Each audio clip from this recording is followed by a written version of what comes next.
What's up, Buttercups? Welcome to the show, Mean Age Daydream, of course, with me, your host, Brian McWilliams, here on the Lions of Liberty Network. Let me just double check something really quick here. I want to make sure my audio is set right because I unplugged. Yes, I'm good. I unplugged everything to go on a vacation, little family vacation to Hawaii, which was great. Got to see one of our longtime supporters, Craig, hang out with him there, which is always nice. And now we're back.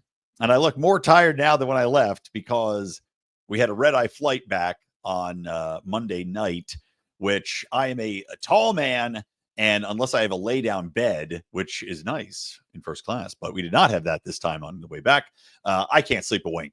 And kids keeping me up, waking up next to me the entire time. So finally, a little bit better recovered. But regardless, as bad or as tired as I may ever feel, I still am not as tired and not as ill-feeling as Pope Francis, who has died. Apologies to all of you Catholics out there. I don't mean to make light of your Pope passing on. I'm not very religious, but I can appreciate this as a blow to some people. But at the same time, I do think that quite a few Catholics out there are probably really happy that a new Pope is going to be coming in, because Pope Francis was very outspoken as far as supporting the WEF, World Economic Forum agenda, as far as open borders, as far as embracing Marxist ideology and very far left ideology in many of the things that he went out and said, hey, this is great, let's support it. This was in line with the cultural movement that had taken over much of America. And we're going to be talking more about that as well, because as the show is titled, the gay pride parades and fests and LGBTQIXTZY fests, they're going bankrupt. They've got no cash, and it all ties into this cultural movement that had gone too far and is now being pendulum swung against. Pope Francis embraced, leaned into that entire movement, right? The entire leftist motion that the international community had pushed, that the top-down World Economic Forum had pushed. Well, he was all in support of that. We are now entering a cultural period where people have said, this is crazy. Embracing open borders, embracing mass migration, embracing the concept that a individual culture and a nation should not be supported, protected, taken pride in, that the needs of a tiny fraction of a population should supersede the rights of others, aka what went on with the trans phenomenon and how this was being pushed ideologically in schools and on children and in the medical associations, etc. All of this is coming back as people realize just how mad these concepts were, and we're seeing the fallout of these. I mean, in Chicago, where you had a avowed, literally openly communist, essentially mayor, go and run and replace Beetlejuice, I always blank on her name now, but one of the ugliest women that's ever existed, and drove Chicago into the ground. Well, the mayor there they elected was even more far left, and now he has a 7% approval rating, which is almost impossible to do. And the city is like $2 billion in debt. Why? Because he went out there and race baited and said, oh, this is all the fault of white privilege, and we need more social services, and we need more spending, we need blah, blah, blah, blah, blah. And of course, it didn't work out. It never works out when you push these socialist ideologies, when spending supersedes any other real concrete plan to give people more freedom, more ability to create and sustain businesses, to hire, to have personal responsibility and accountability. Well, it always works out the same way. And that's a bankrupt city and an unhappy populace that's starving and violent, which is exactly what Chicago is, which is what the path of California was before Gavin Newsom somehow found conservative Jesus and now is out there going back on all the things that he had formerly supported. But that brings us back to the Pope. The Catholic Church has a opportunity, and I think they will embrace this opportunity to have a reboot and to bring in a far more conservative Pope. And I don't mean that a Pope needs to be conservative as far as going by biblical doctrine on gay marriage. One of the things I do think that Francis is right on is that while, yes, I know the Bible says gay marriage is wrong and to lay with a man is wrong, well, at the same time, I don't think you need to demonize that. I think the gay people can and should get married and have the same rights as others, right? They shouldn't supersede others as what happened with the trans movement, but they should have the exact same rights and privileges as other people in the world. And the government should get the F out of marriage. It's one of those things. Allow it to be a private contract between two people, and you can get married within the church. You can get married outside of the church, whatever. But let's treat these people with dignity and respect. So that was fine. But when I mean conservative in the way that you don't need to be pushing leftist ideology. You don't need to be out there stumping for all of the worst practices that have demonstrably ruined nations and ruined cultures. And I think you're going to see that with the Pope. I think you're going to see them. Well, there's one guy they can embrace, and I don't know his name off the top of my head. I think he was an Italian Pope, but he had been out there literally saying, hey, mass immigration, these policies from these World Economic Forum and others have been intentionally destroying societies. They banned him. They essentially censored him from becoming Pope. I don't think he was excommunicated, but it was some sort of measure that enabled him to be ineligible to run. But I think you're going to see someone in that vein take over the papal robes and the funny hat and walk around with the curved cane. That's as detailed as I can get. You're going to see some smoke come out of that. The new papal smoke's going to rise up, and I think from that smoke will emerge a man who is much more in line with traditional thinking insofar as Europe goes, insofar as traditional values are concerned. But that brings us to the next topic, which is that all of these pride festivals are going bankrupt. Now, by the way, speaking of pride, we don't want our pride to go bankrupt. So you can join us at the Lions of Liberty Pride, which is lionsofliberty.locals.com. Or you can go to patreon.com/Lions of Liberty. Join up for as little as $5 a month, guys, but you can get higher and get more privileges and adoration from us. And by the way, don't forget, Lou Perez is going to be joining us as our new Lion of Liberty. He is going to be coming on as of May 1st, and we're going to be doing some fun new shows with him, some bonus content, etc. So make sure to get there and get that bonus content. Additionally, we're going to have another Lion that we're going to be announcing very soon. We're working that out, TBD, but more news on the horizon. So we are going to be your one-stop shop for all wonderful things in the world of libertarianism, politics, and comedy. So stay tuned, but get on board, subscribe, support us. Thank you. So these pride festivals. Now, I give myself a huge pat on the back and a kudos because I predicted this might be over a year ago now. And what I said was that what's wrong with the pride festivals is that what used to be a arguably very necessary expression of pride in who you are, in how you were born, in the sexuality you are, and essentially what the Pride Festival started out was, it was these were marches to say, hey, we are here, we are coming out, we live among you, we're your neighbors, we're your friends, you may not know it, but you've been with us, we've been within your community for decades, and we're just like you. Right? That was the initial pride, was where we are members of the community and there's no reason to be hateful. There's no reason to be fearful. We are part of you. And they then morphed into, because of, I guess, the allowance of the gay community, into allowing different people that were adopting the banner of pride, right? And if you've seen the whatever you want to call the fucking flag that is flying now, which is ridiculous. The original LGBTQ or LGB flag was, of course, the rainbow flag, right? Lesbian, bi, and gay. Now, that got co-opted by everything from trans to incels to people that don't ever have sex to Two-Spirit Native Americans to gender fluids to cat people and furries to trans to minor attracted peoples. I mean, all sorts of fucked up shit got tacked onto there. Now, I'm not saying that these individuals are all, fuck ups and that their shit is fucked up specifically, except minor attracted persons specifically are. And I'm not even saying that as a minor attracted person, I can buy the argument. I do, that you're born that way. I get that. Doesn't make it okay. Doesn't make it permissible in society.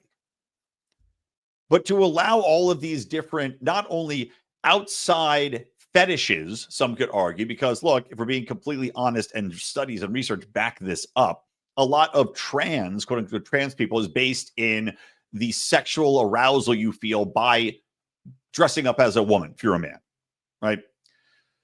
Or going out there and having puppy play and bondage play and, public nudity and piss and scat play. And all of these things became a central component of pride parades. So that now what was, addressed as pride, or, again, drag queens going out there with giant dildos hanging off of them. Things that are empirically not kid friendly should not necessarily be out in the public. And I don't think, as a proud libertarian who advocates for people to explore their sexuality as far as they want within permissible boundaries and, two people, X number of people, whatever it is, if you're taking a voluntary action, go for it. I just don't need to see it, right? I do not think that there should be a society where, well, look, if you have a voluntary society that's walled off that you have, and you say you're in this city, you can walk around with your dick out, banging in public, great. But you know what? The rest of us don't have to go there. But unless that's your established city conduit, your established city rules, your code of conduct, to have pride parades where you're going out there and people are walking around in leather bondage with their asses hanging out, getting beaten and whipped in the streets, to having a pool, a baby pool. And I've seen this at pride parades. A baby pool where people are literally taking shits and pisses on each other in public in the street. I tell you what the response is going to be. It's going to be people saying, this is fucked. This is an evil community. This is a fetish party that is violating everything I hold dear, in which I don't feel safe around. And that's understandable. And I was having a conversation with some family members who are gay and who I love very dearly. And I was saying, and you guys are, not you guys specifically, of course, I'm not blaming them because they're not taking part of these parades to this extent. I said, the community, the LGB community is at risk. You are now accepted by, 95% of America as part of life. People are not out there actively hating, removing privileges, etc. You're accepted. You fought hard to get where you are. And now all of that is at risk because you've been lumped in with this group of fetishists, which are now going out there and creating a backlash that not only risks your forward movement, right? For whatever it might be, forward movement from here, it risks putting you back decades. Because if you're going out there and removing the aspect that this initially stood for, which was we are just like you, instead, now you're alienating every single normal person, not just normal people, normal gay people no longer want to be associated with this. And you're seeing a lot of that as well. You're now alienating everybody that's not a kink fetish fuckball. And you now risk, because you're moving so closely tied in with these people, and you have not. And look, I know there's movements out there that are trying to do this. You have not extradited them. You've not, excommunicated them from your movement. You risk the entire gang or the entire group here, the entire knot of threads that you've tied together, being smacked back.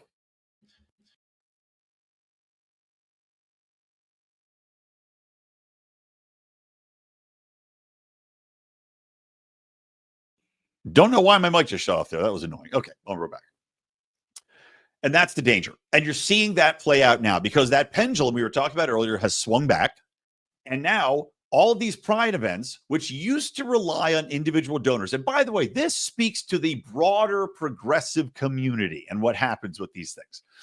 Pride events used to be individual donors, small donors, right? Community backed. We're going to throw a pride parade. Everybody give, donate, whatever. That then got co-opted by government funding and by corporate funding. So what happened? Oh, the individual donors said, well, I don't need to bother. This is taken care of through governments and corporations and, the sponsorships. I don't need to give my money anymore. And like I said, this speaks to the broader progressive movement where, there's a reason why libertarians and conservatives are far more charitable with their donations than people on the left. And that's because people on the left believe that the government will do it, right? Because the government's forcing everybody to give their money to support these fucking causes. So they don't give money. They're not charitable. They're charitable in their voting box to force you to give money, but they're not charitable on their own, right? And this has been borne out by decades and decades of financial data. So the same thing happened with Pride. The individual donors don't give anymore because it's being either removed forcibly by taxation, or corporations are backing it because they feel they should, because that's where the market was, right? And let's not be silly and pretend that corporations are naturally just going to be backing Pride. No, they did it because that's where they think the culture is moving to sell the product. Well, guess what? The pendulum swung back, guys. And all of the big corporations are pulling out of Pride. You saw this with Bud Light and Coors Light and all these other sponsors. They are pulling their funding, their tens of thousands or whatever, $50,000 funding for the Seattle Gay Pride Parade, or even San Francisco. The San Francisco Gay Pride Parade has no money. In San Francisco, for fuck's sake. They're pulling the cash because the culture has moved away. And also, they realize that to have their brands associated with what has become a public fetish party is not good for business. The LGBT community is at a definitive crux. And, I can tell you which way I think they should go, which I think I made very clear here. The question is whether they have the balls and labia to do it or everything in between. You simply cannot be co-opted like this. And you're seeing that bear out. So we'll see how many Pride parades happen. We'll see what the reduction is in those numbers, but it certainly is, you reap what you sow in this regard. And I am sorry for the people that are just legitimate, lesbian, gay, and bi that just are like, what the fuck happened to our movement? All right, moving on. Next thing here. So thematically, in line with this, you're seeing a backlash against the wokeism, right? And again, the pushing of all of these different super leftist ideologies in media and entertainment. Doctor Who, which I've discussed in the show before, is another prime example. So Doctor Who used to be one of the greatest shows in British television that then became national or internationally beloved with the iterations like the last Matt Smith season and several others after that.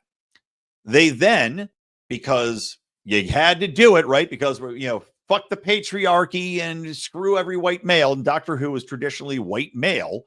Well, now it's a woman doctor. And that became the start of the end for Doctor Who. The female doctor, I gave it a couple shows. It wasn't good. It was full of what you'd expect. A lot of very down-talked script writing, a lot of self-congratulatory bullshit, a lot of no-need alterations that ruined the fundamental lore of the show and also attacked the fan base, right? The female fan base liked Doctor Who as it was with the male lead. The male fan base also liked the male lead. And, you see this pour out through all these different supernatural and, sci-fi superhero genres, is that female fans are not necessarily jumping on board because you just slap a woman in a role. It's not the way it works. Doctor Who first had this female, ratings went down steadily, but they weren't catastrophic. Until this Russell T Davies, who had written formerly pretty good Doctor Who episodes before he decided that he had to simply push the message all the time, which is, of course, super left ideologies. He decides he's going to cast Doctor Who as a super gay black dude who talks nonstop about gayness and blackness and all this other shit. And very publicly, similar to what happened with Rachel Zegler. This asshole's out there shitting on the fan base, shitting on everything, putting his politics first before the show. And then also casts a trans woman as his sidekick. The show went on to be aggressively antagonistic towards the normal, quote, normie, cis white male fan base. Intentionally so. Ratings continued to tank. The Christmas special, which was a holiday tradition in the UK to watch, people would literally gather around the television on Christmas to watch the Doctor Who special. It was like a very major event. Abysmal ratings, the lowest in history.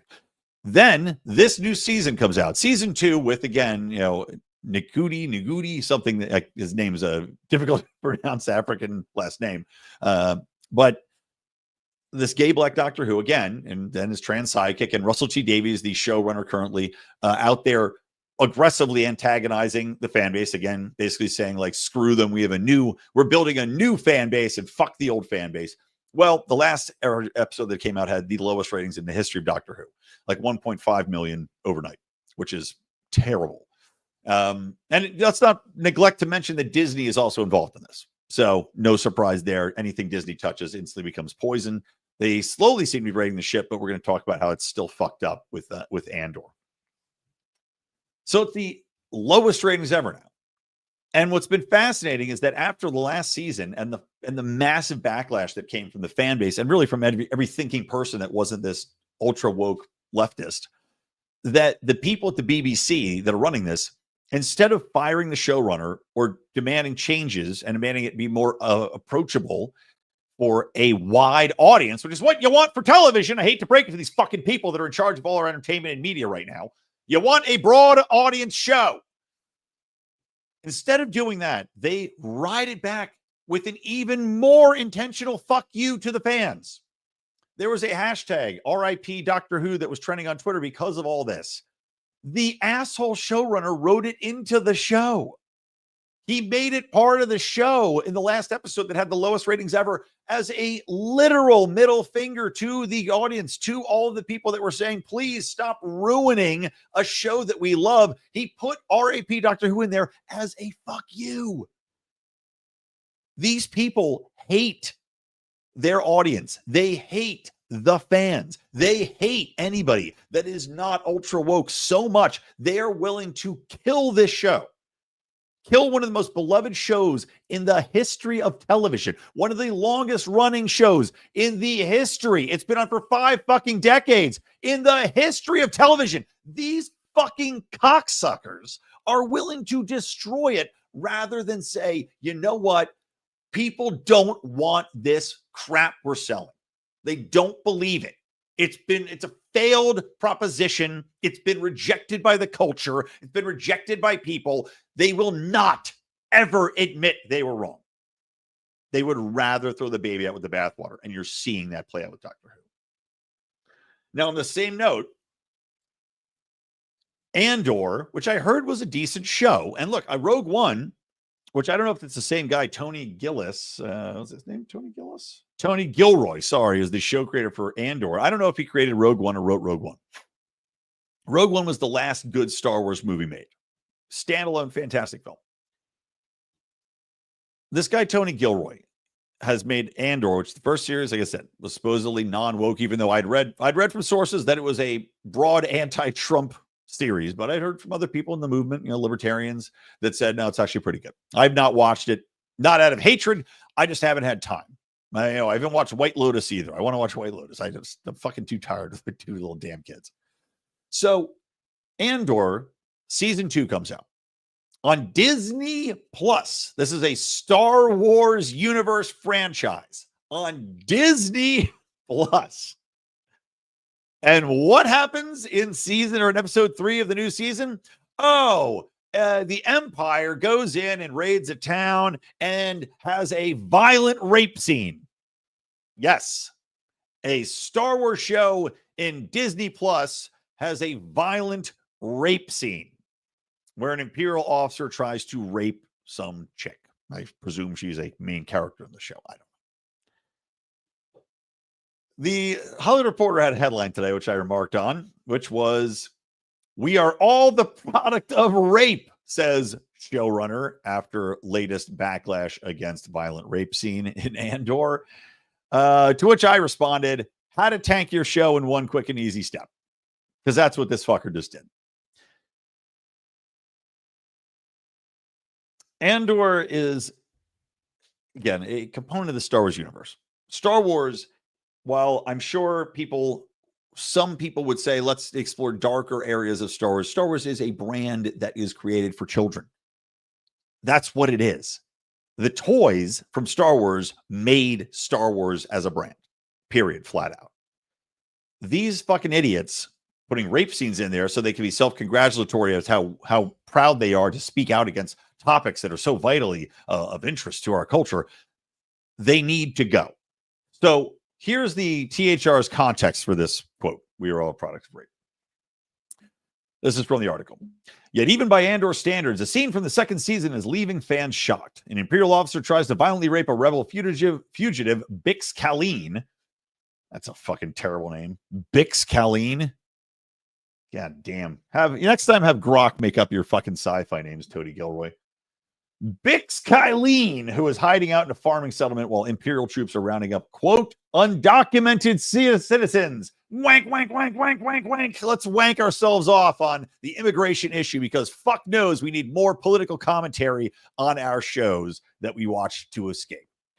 When asked about the Bix scene, Andor creator Tony Gilroy explained to The Hollywood Reporter that when telling a story about war, shying away from sexual assault didn't feel truthful.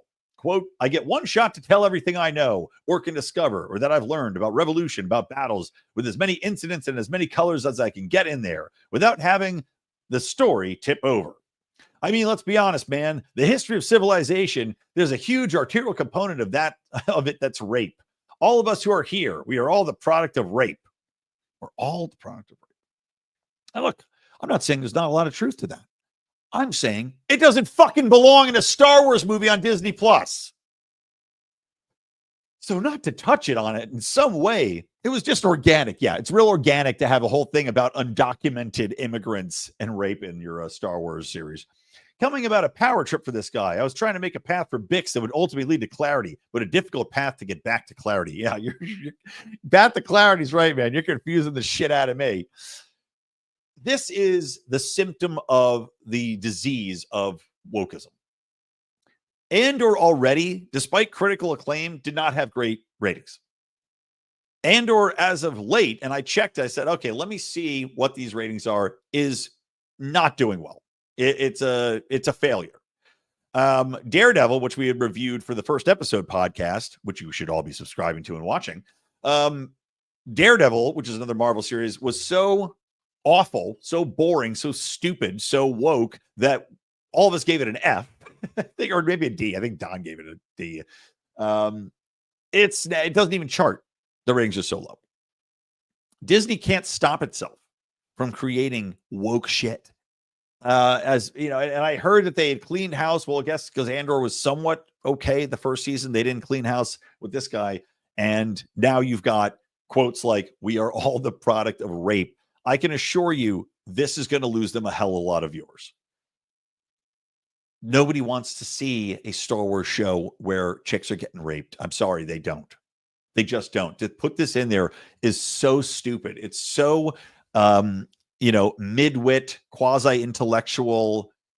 Hey, let's really put this out there, right? Because we're doing something right. Because nobody's ever heard of rape and war. Brother, everyone knows about rape. Everybody knows it happens in war. Everybody has been told and taught this, and it's been driven into everyone's skulls. This is a fucking sci-fi fantasy show with people with lightsabers shooting laser beams. Keep your rape fantasies at home. How about that? Fucking idiot. All right.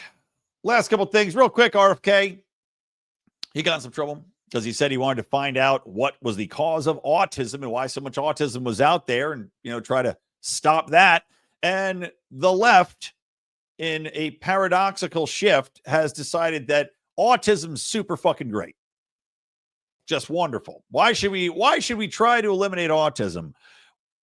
And the idiots among us, and of course the DNC is one of the most dishonest garbage organizations to ever exist, is portraying this as though RFK hates autism, like hates autistic people. Anybody that understands autism and what it is not going to look at this and say RFK hates autism or hates autistic people. He does hate autism. We should all hate autism. I have friends that have autistic children. I have nothing but love for these kids, and obviously their parents love them dearly.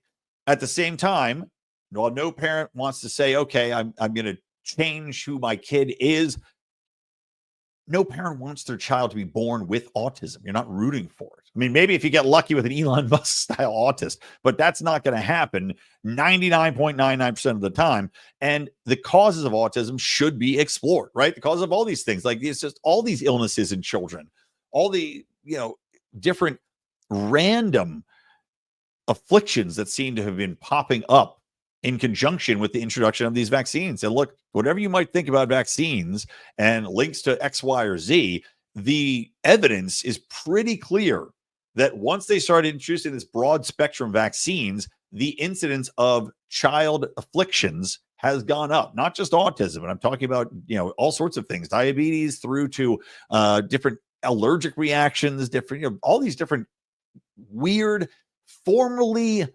uncommon afflictions have become common. And to say, yes, we should try to get rid of autism as a future affliction is a good thing.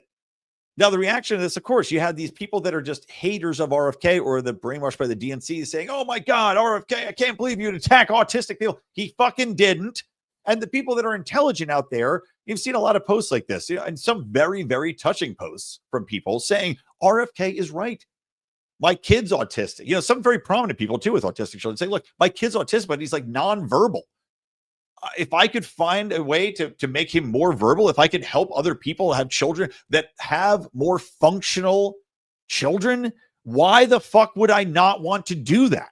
Why would I not want to explore that? I mean, it just showcases what the DNC has become. This poison. It is a poison. And people that keep imbibing it do not think clearly. I mean, it's unbelievable for me to see this. And the way to so dishonestly frame something that is a universal good, trying to help children become functioning, fully capable adults, for the poison that is the left, to position it and frame it in this way is indescribably evil. Flat out, pure evil. All right, last thing. Speaking of pure evil, the World Health Organization just ratified their pandemic treaty. Now, here's the good news. We already defunded our support for the World Health Organization, right? The United States under Trump has pulled out of that. Thank God. Should have been, decades before this. The pandemic treaty, if you don't know about it, is a broad agreement, international agreement between nations to fund pandemic support, aka for the next pandemic, Disease X, which is the one that they've been gaming, says supposedly going to drop in 2026. And of course, never forget that they also had Event 21, which was a Bill Gates sponsored pandemic experiment, right? A Fox pandemic, which they game theoried out and happened to coincidentally be exactly what happened with COVID-19. Exactly. So Disease X is the next one supposed to drop in 2026. The pandemic treaty demands that nations support it financially, that they close borders, that they have international verified immunology passports, that they can track you, that they have mandated manufacturing infrastructure, like 10 or 20% of your infrastructure has to go towards manufacturing pandemic related items and goods. The list goes on and on and on. It is world government totalitarianism. The US government, fortunately, has backed out of supporting that. But here's the catch. We are in a countdown because you are technically, contractually obligated to have a year before you can actually get out of the World Health Organization. We are in that year because we left, obviously, at the beginning of Trump's tenure, second tenure as president, and now we've got the ticking clock. So whenever it actually technically we left the World Health Organization, I think it was fairly quick after he took office, right? Let's say it's mid-January.